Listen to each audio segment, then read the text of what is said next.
অনুষ্ঠানের মাননীয় সভাপতি উপজেলা জামাতের সংগ্রামী আমির, উল্লাপাড়া উপজেলা পরিষদের সাবেক ভাইস চেয়ারম্যান, সংগ্রামী জননেতা জনাব অধ্যাপক শাহজাহান আলী, আজকের এই অনুষ্ঠানের মাননীয় বিশেষ অতিথি, বাংলাদেশ জামাত ইসলামীর কেন্দ্রীয় মজলিসে শুরার অন্যতম সদস্য, সিরাজগঞ্জ জেলা জামাতের সংগ্রামী আমির, সাবেক ছাত্রনেতা জননেতা জনাব অধ্যক্ষ মাওলানা শাহিনুর আলম, আরো উপস্থিত আছেন জামাতের জেলা উপজেলা সহ বিভিন্ন পর্যায়ের নেতৃবৃন্দ, সম্মানিত সাংবাদিক বন্ধুগণ, শহীদ পরিবারের সদস্যবর্গ,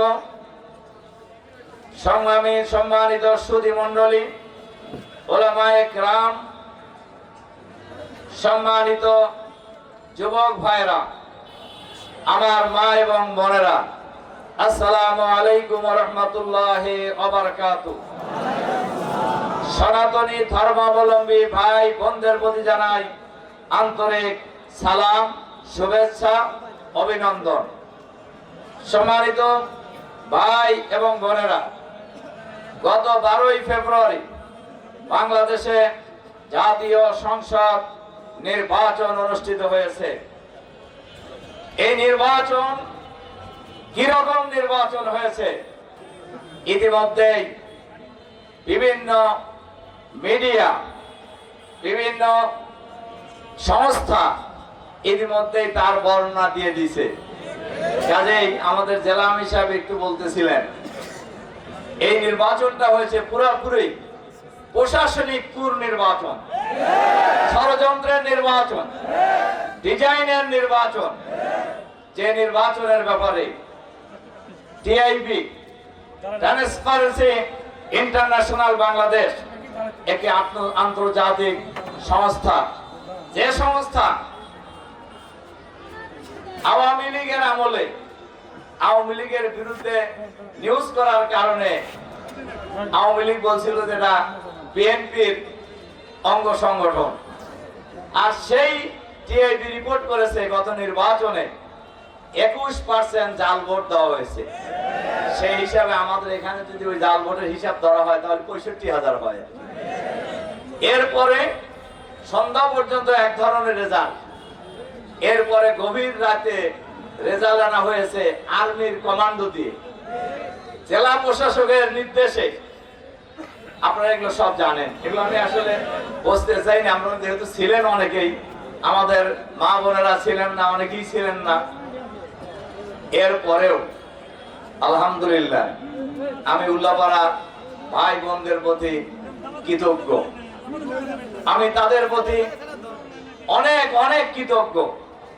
উল্লাপাড়ার ভাই বোনেরা দাড়িপাল্লা প্রতীকে মন উজাড় করে ভোট দিয়েছে, যার কারণে এত ষড়যন্ত্রের পরেও দাড়িপাল্লার বিজয় ঠেকিয়ে রাখা সম্ভব হয় নাই, তাদের হিসাবে ভুল হয়ে গেছে। সম্মানিত ভাই এবং বোনেরা, বয়লা কত দূরে? উল্লাপাড়া থেকে বয়লা থেকে আসতে কয় ঘন্টা লাগে জানেন নাকি আপনারা? কয় ঘন্টা? 5 মিনিট। ভোট গোনা শেষ হয়েছে সন্ধ্যায়, আর সেই ভোট আনা হয়েছে বয়লা থেকে 1টার সময় আর্মি জানিয়ে আসছে।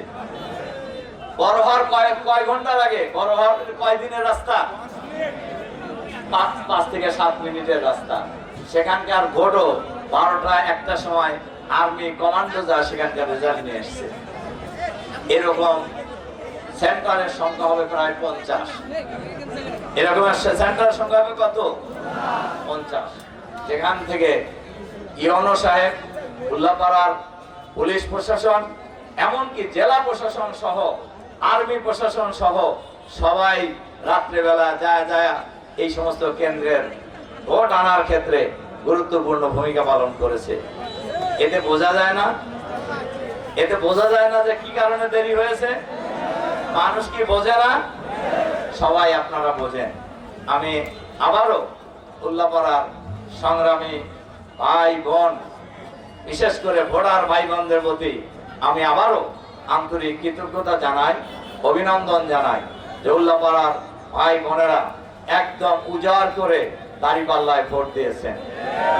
এবং আপনারা এটাও জানেন, দাঁড়িপাল্লার প্রার্থী উল্লাপাড়ায় শুধু জামাতের প্রার্থী ছিলেন না, উনি শুধু 11 দলের প্রার্থী ছিলেন না, উনি ছিলেন উল্লাপাড়ার দল মত জাতি বর্ণ ধর্ম নির্বিশেষে সকল মানুষের প্রার্থী।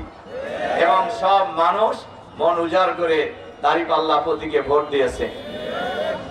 সম্মানিত ভাই এবং বোনেরা, এজন্য আমি আবারও উল্লাপাড়ার সকল স্তরের, উল্লাপাড়া সলঙ্গার সকল স্তরের ভাই বোনদের প্রতি আন্তরিক কৃতজ্ঞতা জানাই, অভিনন্দন জানাই, শুভেচ্ছা জানাই। তাদের জন্য মহান আল্লাহর দরবারে দোয়া করি, আল্লাহ তাআলা যেন তাদের এই মনোবলকে আরো অটুট রাখেন।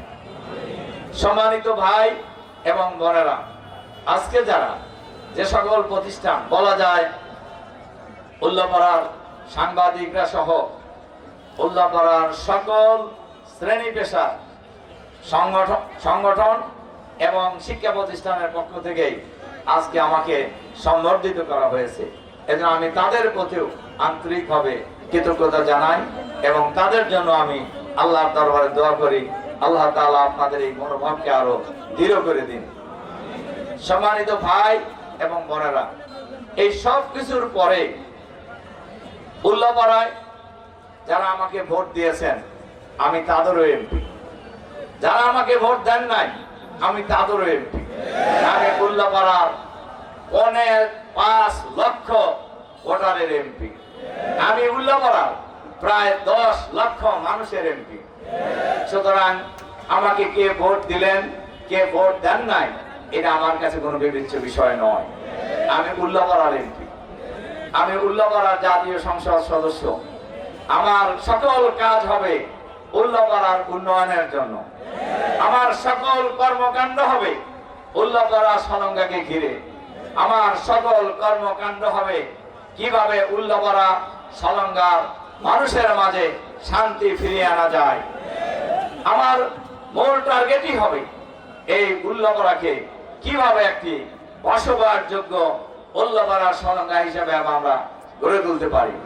আমরা এই উল্লাপাড়াকে নির্বাচনের আগে আমরা জনগণের কাছে ওয়াদা দিয়েছি, আমরা এই উল্লাপাড়াকে চাঁদাবাজ মুক্ত উল্লাপাড়া বানাবো ইনশাআল্লাহ। আপনারা চান না উল্লাপাড়া চাঁদাবাজ মুক্ত হোক? আমরা জনগণকে বলেছি আমরা এই উল্লাপাড়াকে আমরা দুর্নীতি মুক্ত উল্লাপাড়া বানাবো ইনশাআল্লাহ। আমরা এই উল্লাপাড়াকে সন্ত্রাস মুক্ত উল্লাপাড়া বানাবো, নৈরাজ্য মুক্ত উল্লাপাড়া বানাবো। সম্মানিত ভাই এবং বোনেরা, নির্বাচনের পরে কিছু নৈরাজ্য সৃষ্টি করা হয়েছে, আমরা ওগুলি আজকে আর বলতে চাই না। আমরা চাই আমরা সবাই উল্লাপাড়া সলঙ্গাবাসী।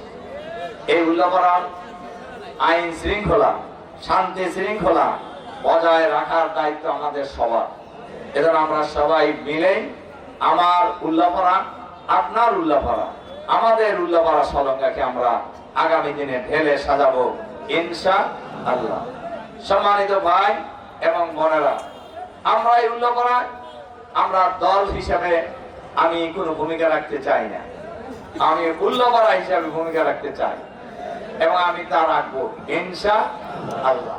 সম্মানিত ভাই এবং বোনেরা, কাজেই এই উল্লাপাড়াকে আগামী দিনে সন্ত্রাস মুক্ত, নৈরাজ্য মুক্ত, চাঁদাবাজ মুক্ত, দুর্নীতি মুক্ত, দখলবাজ মুক্ত, আধুনিক মানবিক বাসযোগ্য ইনসাফপূর্ণ উল্লাপাড়া হিসেবে গড়ে তোলার জন্য আপনারা আমার পাশে থাকবেন ইনশাআল্লাহ।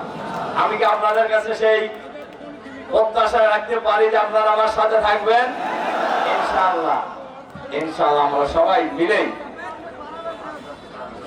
আমরা সম্মানিত ভাই এবং বোনেরা, আমরা আমাদের উপজেলা নির্বাহী কর্মকর্তার আহ্বানে, সহকারী রিটার্নিং অফিসারের আহ্বানে উপজেলা চত্বরে একটা ইশতেহার পাঠের অনুষ্ঠান হয়েছিল। আমি ওখানেও বলছিলাম, আমাদের সবার মুরব্বী শ্রদ্ধেয় আকবর আলী ভাইও বলছিলেন যে উনি নির্বাচিত হলে আকবর আলী কলেজকে মাস্টার্স ক্লাসে উন্নীত করবেন। আমিও আমার বক্তব্যের সময় আমি সেটা বলেছি। উনি বিজয়ী হতে পারেন নাই, আমি বিজয়ী হয়েছি আল্লাহর রহমতে, আপনাদের দোয়ায়। আমি এই জায়গায় মাস্টার্স ক্লাস দ্রুত চালু করার ব্যবস্থা করব ইনশাআল্লাহ, ইনশাআল্লাহ। এরকম অসংখ্য অনেক প্রতিশ্রুতি আমি আপনাদের সামনে নির্বাচন উপলক্ষে যত জায়গায় দিয়েছি। আমার পরিকল্পনা আমরা সবাই মিলে পর্যায়ক্রমে রাস্তাঘাট, ব্রিজ, কালভার্ট, শিক্ষা প্রতিষ্ঠানের উন্নয়ন, নতুন শাখা খোলা, নতুন ভবন নির্মাণ, নতুন শিক্ষা প্রতিষ্ঠান প্রতিষ্ঠা করা থেকে শুরু করে আমরা সকল কাজই আমরা ঐক্যবদ্ধভাবে আমরা করার জন্য চেষ্টা করব ইনশাআল্লাহ, ইনশাআল্লাহ। আমি আগেও বলেছি, আজও বলবো, এই উল্লামরায় যা অনুদান আসবে আমি মিটিং করে ঘোষণা দিয়ে আমি হিসাব দিয়ে দেবো ইনশাআল্লাহ।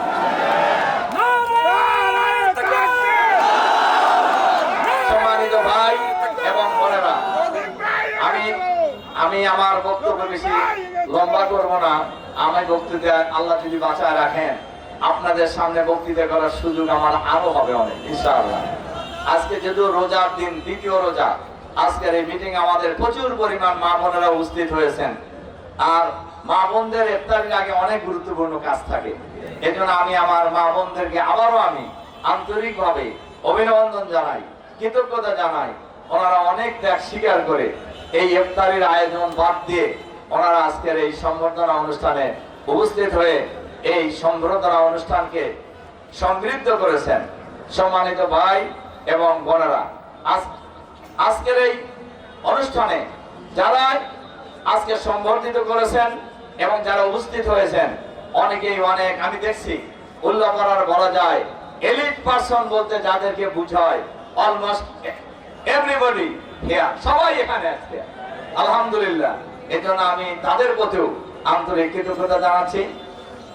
আমি আইন শৃঙ্খলা পরিস্থিতি নিয়ন্ত্রণকারী সংস্থার সহ আমি সরকারি বেসরকারি সকল সংস্থা যারা এই আজকের এই অনুষ্ঠানকে সফল করার ক্ষেত্রে অনেক গুরুত্বপূর্ণ ভূমিকা পালন করেছেন, আমি তাদের প্রতিও আন্তরিক কৃতজ্ঞতা জানাচ্ছি, মোবারকবাদ জানাচ্ছি। এবং আমরা সবাই মিলে দল মত জাতি বর্ণ ধর্ম নির্বিশেষে সবাই মিলে ঐক্যবদ্ধভাবে আমরা আগামী দিনে আমাদের এই উল্লাপাড়াকে আমরা ঢেলে সাজাবো ইনশাআল্লাহ। আমি একটা কর্মসূচি নিতে চাচ্ছি, দেখেন আপনারা একমত হন কিনা। একটা হলো পরিষ্কার পরিচ্ছন্নতা অভিযান, খুব তাড়াতাড়ি শুরু করবো আমি। ইতিমধ্যেই আপনারা দেখেছেন ঢাকায় আমাদের দলের আমির, বিরোধী দলীয় নেতা ডাক্তার শফিকুর রহমান তার এলাকায় শুরু করছে, আমরাও শুরু করবো উল্লাপাড়া। এরকম পর্যায়ক্রমে আমরা যাই করি আপনাদেরকে জানায় করবো, যাতে আপনারাও অংশগ্রহণ করতে পারেন। সম্মানিত ভাই এবং বোনেরা, সবশেষ কথা, আমার জন্য আপনারা দোয়া করবেন। আপনারা আমার জন্য, আমি যখন জেলে ছিলাম তখনও দোয়া করেছেন, এরপরে নির্বাচনের আগেও করেছেন, এখনো করছেন। আপনারা আমার জন্য দোয়া অব্যাহত রাখবেন ইনশাআল্লাহ। আমি জানি মা বোনদের প্রতি আমি বিশেষভাবে কৃতজ্ঞ। আমি যখন জেলে ছিলাম এবং নির্বাচনের সময়ও এবং নির্বাচনের পরেও আমার কাছে ইনফরমেশন আছে, আমাদের অনেক মা বোনেরা আমার জন্য রোজা রেখেছেন, নামাজ পড়েছেন, দোয়া করেছেন। আমি তাদের প্রতি আবারও কৃতজ্ঞতা জানিয়ে আজকের সম্মানিত উপস্থিতি যারা উপস্থিত হয়েছেন সকল ভাই বোনদের প্রতি, আমাদের ভ্যানওয়ালা, রিক্সাওয়ালা, কৃষক, শ্রমিক, মেহনতি মানুষ সহ যত শ্রেণী পেশার মানুষ আজকের এই সংবর্ধনা অনুষ্ঠানে উপস্থিত হয়েছেন, সবার প্রতি আবারও আন্তরিক মোবারকবাদ জানিয়ে, কৃতজ্ঞতা জানিয়ে, আপনাদের সকলের সুস্বাস্থ্য এবং সার্বিক মঙ্গল এবং কল্যাণ কামনা করে, আপনাদের জন্য দোয়া করে, আপনাদের কাছে আবারও দোয়া আছে, আমার কথাকে আমি শেষ করছি। আল্লাহ হাফেজ। বাংলাদেশ জিন্দাবাদ। উল্লাপাড়া সলঙ্গার সকল শ্রেণীর পেশার ভাই বোনেরা জিন্দাবাদ। আসসালামু আলাইকুম ওয়া রাহমাতুল্লাহি ওয়া বারাকাতুহু। সম্মানিত উপস্থিতি, এ পর্যায়ে আজকের এই অনুষ্ঠানের সভাপতির বক্তব্য নিয়েছেন বাংলাদেশ জামায়াত ইসলামী